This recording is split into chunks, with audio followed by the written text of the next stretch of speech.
The one I got the furthest on was actually the X Factor. I actually got to boot camp.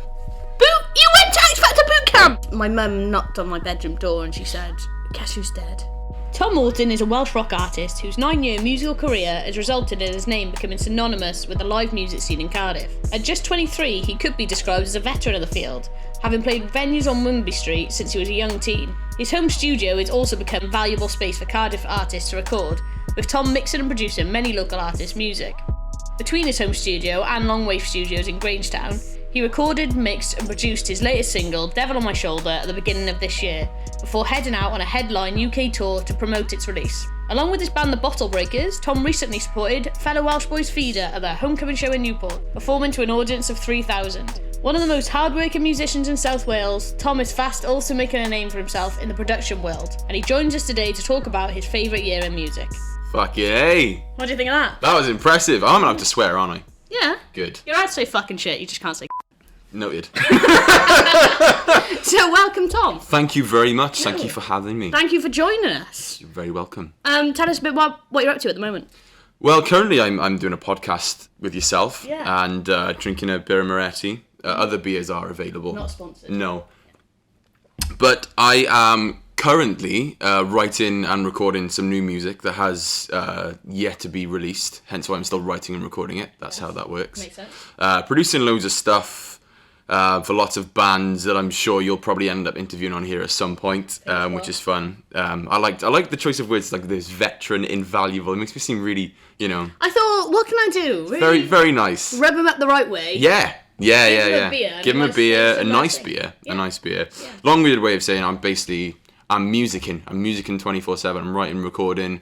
I'm hoping to put out some new stuff in sort of like September, October. Sweet. And yeah, too. I'm actually trying to book gigs at the moment, and I've still found that there's like a backlog from COVID. There definitely So is. like before COVID, it was quite hard to get gigs anyway. Just you have to email people, and people take ages to respond. And I found that with like a year or even 2 years of just people not like obviously having gigs or having to reschedule stuff, it's just become like impossible to try and get like gigs booked in. Like we can get like the Cardiff ones and maybe like the Welsh kind of ones booked in, but yeah, it's just been really difficult. Like emailing so many people, like ringing them and like just nothing, or like, oh, you contact this person, and I do, and then they don't get back to me, and it's like. And as someone who's been playing for ages, have you found that there's almost been bands that have really done well for the last 2 years? They've spent 2 years writing and performing, and now they're getting all their kind of first gig. So it seems like it's all brand new to them, but really they've been doing it for ages. But because of COVID, it seems like they've just come out of nowhere. Fresh. Yeah, absolutely. There's a few bands in Cardiff now that I've seen, and I've never heard of them, and it's because they're all like lockdown projects, right? Yeah, for sure. But like, and they've obviously been together and practicing, within restrictions when they could in COVID. Yeah. And yeah, they've kind of come out with like the works now, and it's like this. I mean, to be fair, the local music scene in Cardiff is really, really strong, almost like too strong. Yeah. Like in a way that it's like there's always something going on every night, which is what you want really for a music scene. Yeah. And then you do run the risk of having like option paralysis, like where there's almost like too many gigs to go to. Yeah. I felt like just after COVID, kind of like all the restrictions lifted, like I definitely felt a bit of that. Like it was just everyone wanted to do a gig. Naturally, that's like you would if you're a band or an artist, you want to do a gig. But yeah, I felt like, oh my God, this like 2 gigs a day, like every day for like 6 months. Yeah. But yeah, which is fun. I'm always tired and I always have no money. Yeah. There's constantly gigs to go to. There is that. The free ones at Porter's save me skin, I was going to say. Porter's save gigs. my skin a little bit. Save me skin. Yeah, they save me skin. And the Shiver Me Timbers as Yeah. well. Porter's is great. I mean, like, we played a gig in Porter's. Yeah. Not too long ago, actually. It was, like, a few weeks ago. And, like, yeah, we had, like, a packed out room. And, like, it's free. So it's, like, it's no excuse for people not to come down, really. Like, even if they don't drink, like, you can just come in and just, Yeah, amazing. It's so good. They're doing good things. Shout out Alex Jones. Yeah, Alex is class. Very, very good job. Right, so we've actually invited you here today, not just to talk about Cardiff music, as much as I could talk about all day with you. I've asked you to pick your favourite year of music. You did. And try and convince me as to why it is your favourite. Now, you've come armed with a year that, quite frankly, when I looked at the playlist, Arguably unbeatable. it blew me away. Yeah.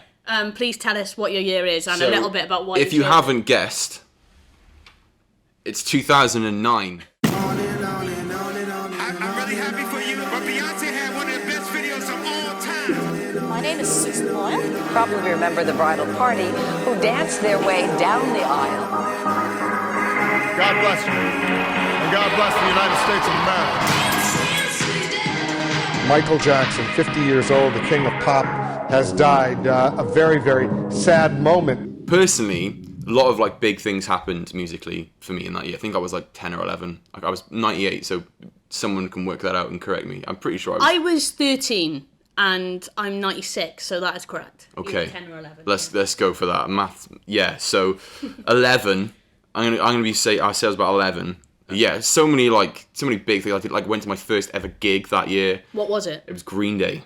Wow, and they released an album that year. Yeah, they've released. I think it was 21st Century Breakdown. Wow. They released, which is That's an excellent. Yeah, which is class. My dad took me in Birmingham, and it's funny. He didn't actually tell me what we were going to do. He said, "Oh, I'm going on a work trip," and I was like, "Oh," he was like, "Bring your son to work day," and I was like, "Oh, all right." What a nerd that you thought that was real. I don't, I was like, "Yeah, that's fine. I'll go to Birmingham or whatever."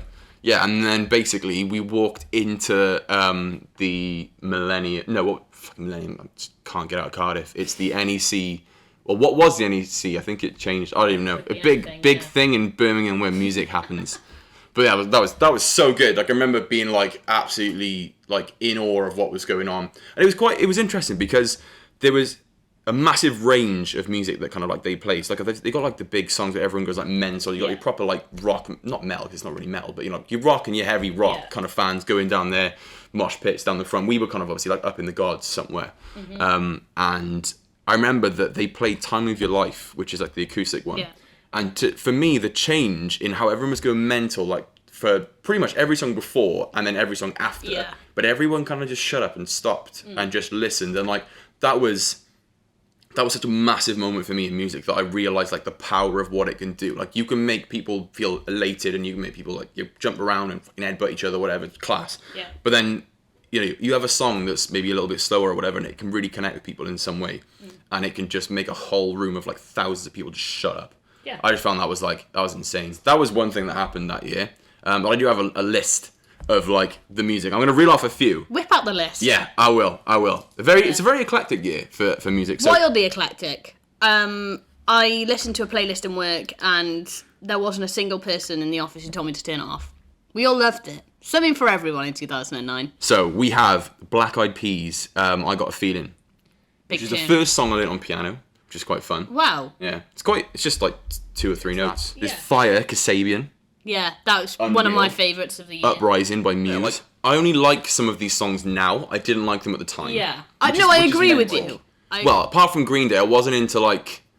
I didn't really listen to much Kasabian or Muse, but now I love both of them, and especially Muse. When I was 13, I had no music taste, and I just listened to whatever my siblings listened to. Fair. So, like my house, we were only allowed to play Oasis. That's all right. There's worse things. I mean, Oasis are a good band. There's worse things. I still know all the lyrics to every Oasis song. That's fine. There's definitely worse bands. Yeah, I was just about reeling off to find my own kind of taste of music. Yeah. Well, I was talking to Liam earlier, and he said that he doesn't know anyone who likes Muse just for being Muse, and I said, 13-year-old me likes Muse for being Muse. I loved him. I like Muse. They're a very inconsistent band. Wildly inconsistent. Like some of the best songs I've ever heard, but also some of the worst songs I've ever heard. Fully, in my life. That's why, like, when someone says, "Oh, do you like Muse?" and I kind of have to go, "Yeah." I like Supermassive Black Hole. Yeah, there's like the newest song they put out called "Kill or Be Killed." Really good, old Muse. Old Muse? Yeah. And then this is actually the first song that got me interested in production. Okay. Which was Gives You Hell by All American Rejects. Absolute banger. Right? Again, I liked it at the time, but then sometimes when you're younger, you don't know why you like the song. You just know that you like it. Whereas like the more I kind of got into music, the more I was picking up, I asked myself, why do I like it? And that was a really important question to ask, like to know why you like things. Is it like, the guitar sounds? Is it like the drums or the whatever, the melodies and stuff? And like, there's a guy called Eric Valentine who is like one of my production like icons, and he produced that song. Just listening back to it, like the drums and the guitars are just the biggest thing I've ever heard in my life, and that song made me want to like get into producing and stuff. Sweet. So yeah, big year. I'm not even big year for Tom Auton 2009. Yeah. Then there's 21 Guns, Green Day, that came out. Same. Love Green Day. These are just a few kind of like ones that, the year, I'm going to say year 6 for me, year 6 disco, Sparky Mark doing the DJing. Shout out Sparky Sparky Mark. Mark's still going strong. Stronger ponytail than me, Sparky Mark. Yeah. Then, so there's like, I'm sure these are on the bill. If they weren't, well, I'm sure they were. We have faith in Sparky Mark. So there's My Life Would Suck Without You by Kelly Clarkson. Amazing. Undisputed. You got Evacuate the Dance Floor by Cascada. I think that's how you say it. Cascada, yeah. Cascada. I know that one. Yeah. That was a banger. Yeah. Then... I'm acting like I haven't listened to these all today. Yeah. Oh, yeah, I know that one. There's that. Then there is the Miley Cyrus era. I was a big Hannah Montana fan growing up. Parents were convinced I was gay. Interesting. Absolutely. I was into like Hannah Montana. I used to love like Troy Bolton. It's not even High School Musical, specifically Troy Bolton. Just Troy. Yeah. I don't blame them. I can see like you've kind of started yourself off Troy today. Wow. Thank you. Compliment. That's, It's a compliment. 11-year-old me is screaming. Going off track. That was bang on track. Yeah, that was a Hannah bit. Montana, Miley Cyrus, she released a Climb in 2009. Well, there's the Climb, there's Party in the USA, there's the Hoedown Throwdown. Another Sparky Mark classic. Yeah. Makes everyone go And did you know the dance? mental. I think I knew part of it, and then... It's the pop it like it, polka dot. Yeah, I know the one. I know. That's good. Then there was also Love Story, Taylor Swift. Yeah. Pretty good song. It's kind of come back recently with the TikTok era. Yeah, a lot of that's what you're saying. Like a lot of these songs you thought came out recently. Yeah. Well, not you thought, but like you would, if you didn't really know them, you would have thought they were more recent songs. It's confusing, yeah, because like something like Love Story, I probably didn't really listen to that in 2009 I love that song. because I was too busy listening to Supermassive Black Hole. Fair enough. Yeah, that's a good reason. So I never listened to that, and then it became like a big song on TikTok. TikTok's changing the face of music. It is. In terms of like, if someone's big on TikTok, it's number one the week after. Well, Or, I feel like there's that, or like the whole Stranger Things, Metallica, Exactly, whatever. yeah. Also, the Kate Bush thing. It's like, there's if a song ends up on Stranger Things, you can almost guarantee that it's going to be either number one or there's like some weird drill remix made of it within about a week. Yeah. Like these people are too fast. Really, you just need to get like the Duffer Brothers on. That's what it is. Devil on Shoulder. Yeah, that'd be good. Anyway, continuing. Yeah. Then we have Sex on Fire, Kings of Leon. Good song. Big tune. Then right. Okay, so there's probably I'm gonna say like an anomaly here. T-shirt by Chantel, not Chantel, but Chantel. Chantel. Yeah. Like maybe not one of the biggest ones, but I thought it was class. Yeah. Yeah. You have no idea which one it is, do you? No, I do, Oh, but I you can't do? sing Oh, you it. do? I can't sing it. Okay, But I no, know me neither. it. So this is like You could sing there's it. the era of Teo/Tayo Cruz. Please. Yes. Yeah, Break Your go Heart. Banger. Absolute banger. And then we have Holiday, Dizzy Rascal. Mate. Holiday by Dizzy Rascal is one of the greatest songs ever beat written. this year. Then there's Lady Gaga, just every song she's ever Poker done. Face, Just Dance, Paparazzi. Mm-hmm. We got them all. Halo, Beyonce. Amazing. What this Single Ladies also came out that year. Did it? I Yeah. didn't know that. It was it raced to number one. Just- I can tell you a fact Wow. about January 2019. 2019? Cool. I'm listening. January 2009. Alexandra Burke's X Factor winner song, Hallelujah, Oh yeah, I remember that. remained at number one well into 2009. 4 days in, still number one. Incredible. Good work. Out comes Poker Face. Yeah. Poked her Smashed right it. out of there. Yeah. Out comes Single Ladies. Big Poker Face is changeover. gone too. Big changeover. We got Burke, we got Gaga, we got Beyonce, all in one fell swoop. Yeah. An It's amazing month. it's incredible. An amazing month. I was in Honestly. year 8, I didn't quite know what to do with myself. Yeah, it's just too much, really. It's amazing. It is too much, and that's like that has come to the end of like. I mean, there are a lot more that I Yeah. probably could have chosen, but that's a mixture of like personal favorites and undisputed bangers. Welcome to Seatbelt Sessions. We're on a mission to uncover the best musicians in South Wales. Catch up on Series 1 and Series 2 over on YouTube and Instagram now. When you picked the year 2009, instantly I thought Michael Jackson's death. I can't. But that's like it wasn't even one of the things that. I mean, I was never like a huge Michael Jackson fan, but obviously that was such a massive thing that I Huge. can't believe I didn't even. I don't know if you know Cardiff band Parish. Yeah. Yeah, I know them. Sam Graham. Yeah, I know Sam. Sam's great, and Parish are great. Yeah, Parish are great, yeah. Yeah. Sam Graham, little did I know at the time, was a huge Michael Jackson fan. Huge, loved him. And he had tickets to Michael Jackson's tour that was actually going on when he died. So the tour, This Is It, I think it was called. It's 2009 World Tour. Sam Graham of Parish had a ticket. And my mum said that he had been in school all day holding the ticket crying. Because Michael Jackson had died. That is actually that is so sad. Devastating.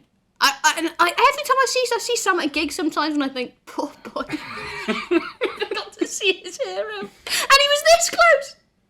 This close. And that happened in 2009, so... Yeah. Crazy, really. That is a big year. Another thing I remember about Michael Jackson's death was my younger brother Dom would have been about 7 at the time, and my mum knocked on my bedroom door and she said, "Guess who's dead?" And I said, "I don't know." Dad. I would have loved it if that's actually broken to you. Guess who's dead? Sorry. Carry on. No, she knocked my door. Guess who's dead? And that's just so when you have a Catholic mum, that happens all the time. Okay. It's usually a priest or something. Oh, okay, right. It's usually someone you know from the parish. Yeah. Not from parish. They're all alive and well. All alive and kicking. Anyway, right, so my mum knocks my bedroom door. Get up. I was like, yeah, I'll get up. She went, "Guess who's died?"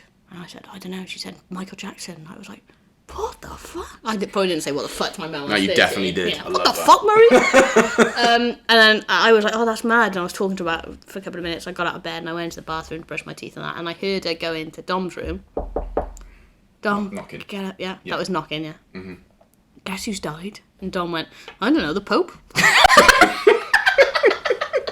it always really tickles me. But the other thing that I thought of when you said about 2009 was a big cultural moment that we haven't mentioned. That was a different kind of music, a completely different genre. Yeah.